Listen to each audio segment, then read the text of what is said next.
నమస్తే, నేను మీ హరి. ఈరోజు మనతో పాటు ఉన్నారు ఆధ్యాత్మికవేత్త పరమహంస గారు. శివుడు తన శూలాన్ని పోలిన మరో శూలాన్ని ఒక రాక్షసుడికి ఇచ్చాడా? ఆ రాక్షసుడు దాంతో ఏం చేశాడనేది ఒక కథ రూపంలో తెలుసుకుందాం. నమస్తే అండి. నమస్తే అండి. ఈ కథ చాలామందికి తెలియదని చెప్పాలి. ఉమ్, ఎందుకంటే ఈ శివుడు బోళాశంకరుడే, అవును. ఏదైనా ఇచ్చేస్తాడు. ఎవరు అడిగినా ఇస్తాడు. ఎందుకంటే ఆయన ఆత్మలింగాన్ని ఇచ్చేసాడు అవును. రావణాసురుడు. ఉమ్, అలాగే బోళాశంకరుడికి కీర్తిస్తే చాలు, తపస్సు చేస్తే చాలు కదా. ఉమ్, తన శూలం త్రిశూలని పోలిన ఒక త్రిశూలాన్ని తయారు చేసి ఉమ్, ఒక రాక్షసుడు ఇచ్చాడు. ఓకే. ఎంత పెద్దది ఉమ్, అంటే టెర్రరిస్ట్కి ఉమ్, మనం ఏదో గమనించినట్టు ఒక AK-47 గన్ ఇచ్చినట్టు, ఇచ్చినట్టు. ఏదో ఇచ్చినట్టుగా లెక్కేసుకోవాలి ఇక్కడ. అవును. ఈ కథకి ఏంటి, ఈ రాక్షసుడు ఎవరు, ఏం జరిగింది ఉమ్, అని చూస్తే, ఆ కృతయుగంలో ఈ ఆ కాలంలో లోల అనే ఒక రాక్షస స్త్రీ ఉందన్నమాట. ఓకే. ఆవిడ కొంచెం భక్తురాలే, శివభక్తురాలు. భక్తులే నార్మల్గా రాక్షస శివభక్తురాలే కదా. మధువు ఉమ్, అనే కొడుకు పుట్టాడు. మధు. ఈ కొడుకు కూడా దైవభక్తి శివభక్తి అన్నీ ఉన్నాయి. ఉమ్, దేవతలు మానవులు అందరితో, మిగిలిన జాతులు అందరితో కూడా చాలా ప్రేమగా ఉండేవాడు. ఓకే. వాడిలో రాక్షస ప్రవృత్తి లేదు. ఉమ్, మధు అనేవాడు చాలా లవబుల్ క్యారెక్టర్. ఓకే. ఆ మధు అనే రాక్షస జాతికి చెందిన ఉమ్, అతను చాలా మంచి పనులు చేసుకుంటూ, ఆ ఆపలను ఆదుకుంటూ, పండితులను గౌరవిస్తూ, ఉమ్, దేవతలతో మైత్రి సాగిస్తూ ఉండేది అతని తత్వం అంతా. ఓకే. అయితే అతనికి ఒక్కసారి శంకరుడి గురించి తపస్సు చేయాలనిపించింది అనమాట. తపస్సు చేశాడు. తపస్సు చేసినప్పుడు మెచ్చి ప్రత్యక్షమయ్యాడు. వరం కావాలి. ఏ వరం కావాలో కోరుకో అంటే, స్వామి మీరే ప్రసాదించండి అన్నప్పుడు ఇంత ప్లీజ్ అయ్యాడు బాగా. ఉమ్, సరే అని చెప్పి తన త్రిశూలం, శివుడి దగ్గర త్రిశూలం ఉంటుంది కదా, తన శూలాన్ని పోలినటువంటి శూలాన్ని ఒకటి క్లోనింగ్ అంటామే, ఉమ్, అవును. అలాగా సేమ్ శక్తులు ఉన్నటువంటి ఒక శూలాన్ని తయారు చేసి మధు ఇదే నీకు మధువుకి ఇచ్చాడు. వరప్రసాదంగా ఇచ్చాడు. ఉమ్, ఇచ్చిన తర్వాత ఆయన అంటాడు, స్వామి ఇచ్చావు బాగానే ఉంది, ఈ శూలంతో నువ్వు ఎవరికి హాని చేయకు. ఉమ్, శివుడు కండిషన్ పెడతాడు. ఉమ్, దేవతలు కానీ, గంధర్వులు కానీ, మానవులు కానీ, ఎవరైనా సరే వీళ్ళు కానీ నీ శత్రువుల మీద మాత్రమే ఈ శూలాన్ని ప్రయోగించు అని చెప్పాడు కండిషన్. ఉమ్, సరే అయిన తర్వాత ఇంకో డౌట్ వచ్చింది. ఉమ్, స్వామి ఇది నా వంశపారంపర్యం, తరతరాలకి ఈ మీరు ఇచ్చినటువంటి త్రిశూలం పవర్ ఉపయోగించుకోవచ్చా, ఉపయోగపడుతుందంటే ఉమ్, ఆయన నవ్వి, ఉమ్, అంత లేదమ్మా, ఉమ్, నీ నెక్స్ట్ తరం, ఉమ్, నీ నెక్స్ట్ జనరేషన్లో నీ కొడుకు ఎవరికో వాడికి మాత్రమే ఉపయోగపడుతుంది, దాని తర్వాత దాని శక్తి ఉండదు. ఉమ్, నువ్వు సుఖంగా ఉండాలి, నువ్వు శత్రువుల బారిన పడకూడదని నిన్ను ఉమ్, దీవించి ఇది నా త్రిశూలంతో సమానమైన శక్తి గల త్రిశూలాన్ని నీకు ఇస్తున్నాను అని చెప్పేశాడు. ఉమ్, సరే అన్నాడు. తర్వాత తపస్సు అయిపోయింది, పెళ్లి వయసు వచ్చింది. ఉమ్, కుంభీనసి ఆవిడ పేరు. ఉమ్, ఆవిడ అందమైన కన్య. ఉమ్, ఆవిడ పెళ్లి చేసుకున్నాడు. ఓకే. ఒక మంచి భవంతి కట్టుకుని ఒక సామ్రాజ్యాన్ని ఏర్పరచుకున్నాడు ఉమ్, ఈ మధు. ఆ కుంభీనసికి మధుకి ఒక అబ్బాయి పుట్టాడు. ఓకే. వాడి పేరు లవణుడు. ఓకే.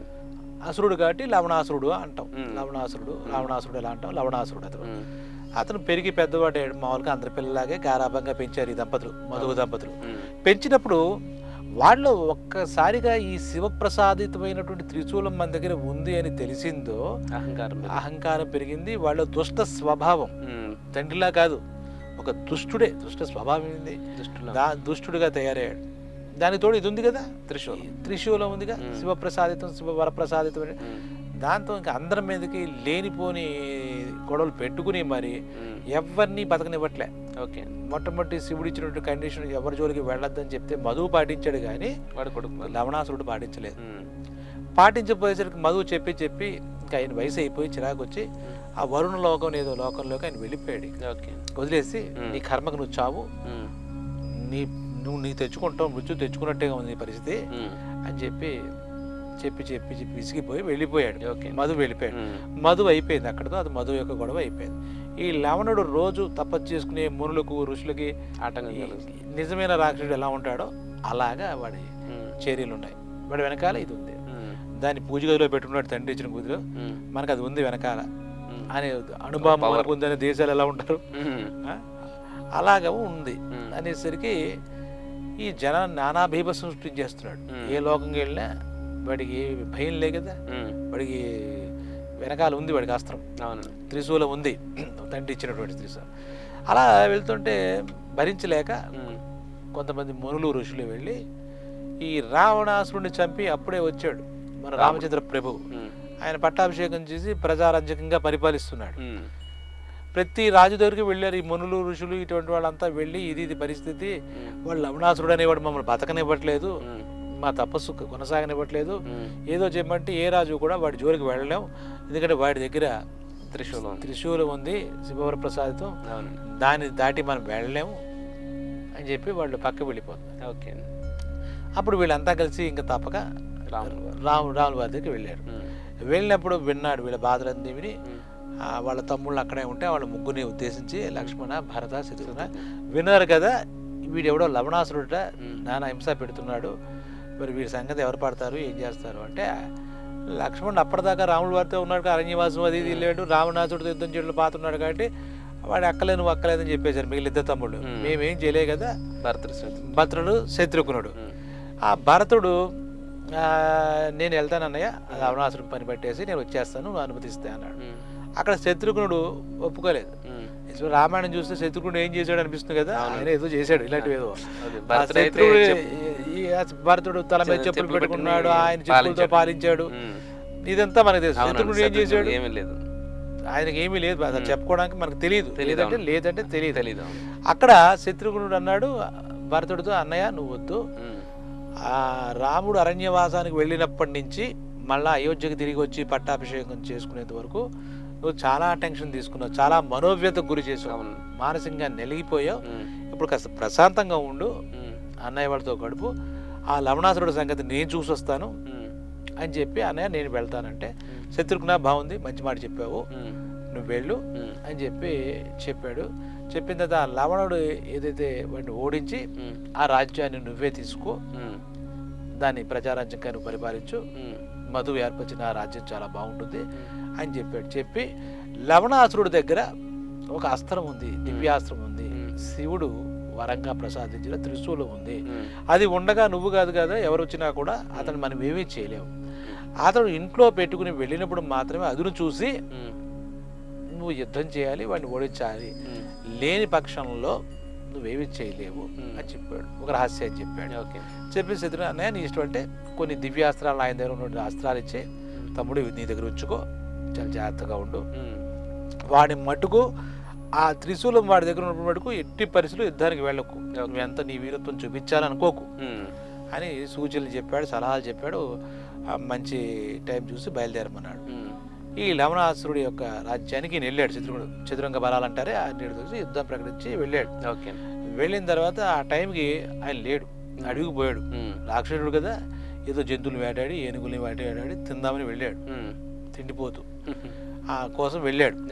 వెళ్ళేసరికి ఈయన వెళ్ళాడు, సరే అన్నయ్య చెప్పిన టైం ఇదే, ఎందుకంటే వేటకు తీసుకెళ్ళాడు త్రిశూలాన్ని.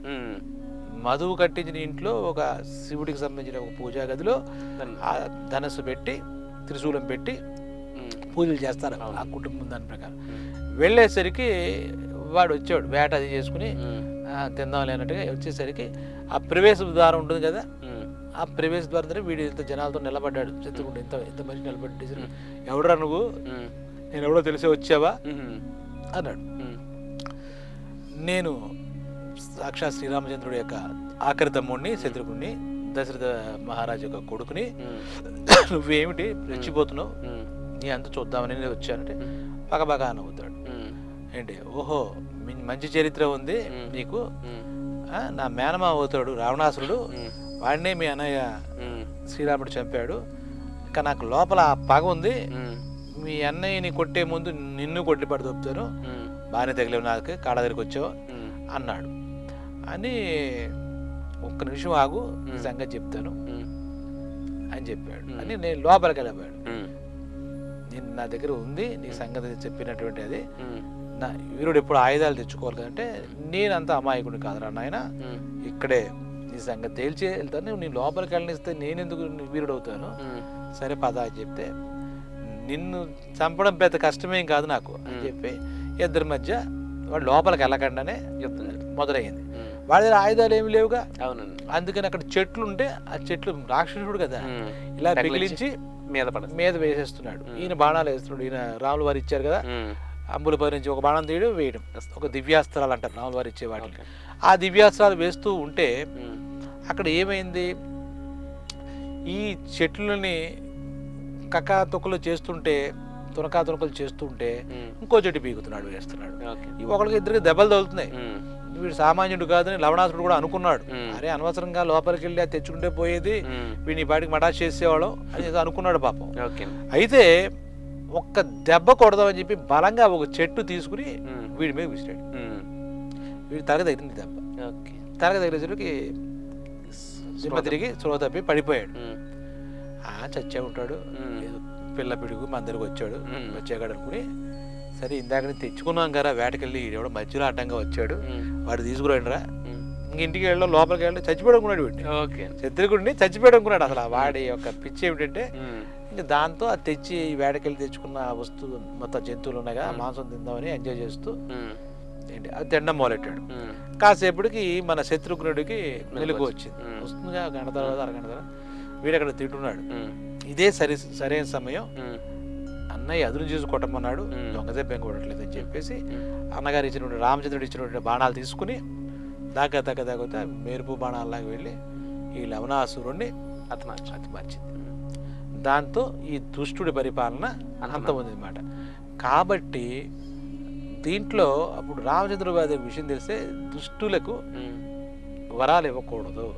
వీడు బోళాశంకరుడు, శివుడు, పరమశివుడు, ఒకవేళ ఇచ్చినా ఈ రకంగా దెబ్బ తీయాలే తప్ప వాడిని మసలిస్తే ప్రపంచాన్ని మసలనివ్వడు, బతకనివ్వడు ఎవరిని కూడా అనే సత్యం చెప్తాడు అనమాట. అప్పటి నుంచి ఆ శత్రువుడు ఎవడైతే లవణాసురుని చంపి అది సామ్రాజ్యాన్ని తీసుకున్నాడో చేపట్టాడో ఆయనే దానికి మహారాజుగా ఆ రాజ్యాన్ని సుభిక్షంగా పాలించాడు. అక్కడ దానికి మహారాజుగానే ఆ పట్టాభిషేకం అది శత్రుఘ్నుడికి, అంటే అన్నగారుగా అందరికీ తలుకొక రాజ్యాన్ని ఇచ్చేటట్టుగా రామచంద్రుడు చేశాడు అనేది కూడా ఈ కథలో మనకు చెప్పబడింది అన్నమాట. అలాగే ఈ శివవరప్రసాదితమైనటువంటి త్రిశూలం అక్కడి నుంచి 2వ తరం దాకా ఉంటుందన్నాడు కదా, అది మాయమైపోయింది అనమాట. ఆ తర్వాత త్రిశూలం పరమేశ్వరుడు ఒకటే త్రిశూలం, అది ఒకటే ఉంది. పొరపాటో గ్రహపాటో కరిగి వరదై ఏంటి ఆయన చేశాడు, కరుణ చూపించి ఒక త్రిశూలమే ఇచ్చి పడేశాడు. దాంతో సమానమైన త్రిశూలం ఇంకోటి ఇవ్వలే. చెప్పాం కదా ఇందాక, ఆత్మలింగాన్ని ఇచ్చేసాడు. ఆత్మలింగం అంటే ఇంక శివుడు లేనట్టే కదా. అలా ఎన్నో చోట్ల చేశాడు. ఇవన్నీ కూడా చెప్పి తిరిగి చెడు మీద ఒక మంచి జరగడానికే ఈ కార్యక్రమాలు జరిగాయి. పరమేశ్వరుడు బోళాశంకరుడైనా ఇవన్నీ చూపించడం కోసమే. ఎందుకంటే ఆయన అందరికీ ప్రతి రాక్షసుడికి ఏదో ఒక వరం ఇవ్వడం, ఆ వర ప్రభావం చేత అందరూ బాధపడడం, తర్వాత మళ్ళా ఏ విష్ణువు వచ్చి దాన్ని హతమార్చి వాళ్ళ రాక్షసుల్ని అంతమొందించి అందరికీ దుష్ట శిక్షణ చేసి శిష్ట రక్షణ, అంటే ఎవరైతే అమాయకులో వాళ్ళు రక్షించడం, అది అప్పటి నుంచి అలా జరుగుతుంది. యుగాల బారిన శివుడు బోళాశంకరుడే, విష్ణువు ఈ దానవులకి అంటే రాక్షసులకి శత్రువుగానే ఉండాల్సి వచ్చింది. ఆయన ఈ యుద్ధాలు అవతారాలు మార్చాడు తప్పితే కృష్ణుడుగా ఉన్నప్పుడు కంసుడిని చంపాడు, ఇంకోటి చంపాడు. అలాగా ఈ రాక్షస వధ కోసం విష్ణువు అలా వెతుతూ ఉన్నాడు. దీన్ని చూపించడం కోసం పరమేశ్వరుడు ఎప్పుడు కూడా అమాయకంగా ఒక రకంగా బోళాశంకరుడు అనే నామాన్ని చేశాడు. అది విన్నారు కదా. మరొక మంచి కథతో మళ్ళీ ఎపిసోడ్లో కలుద్దాం. నమస్కారం.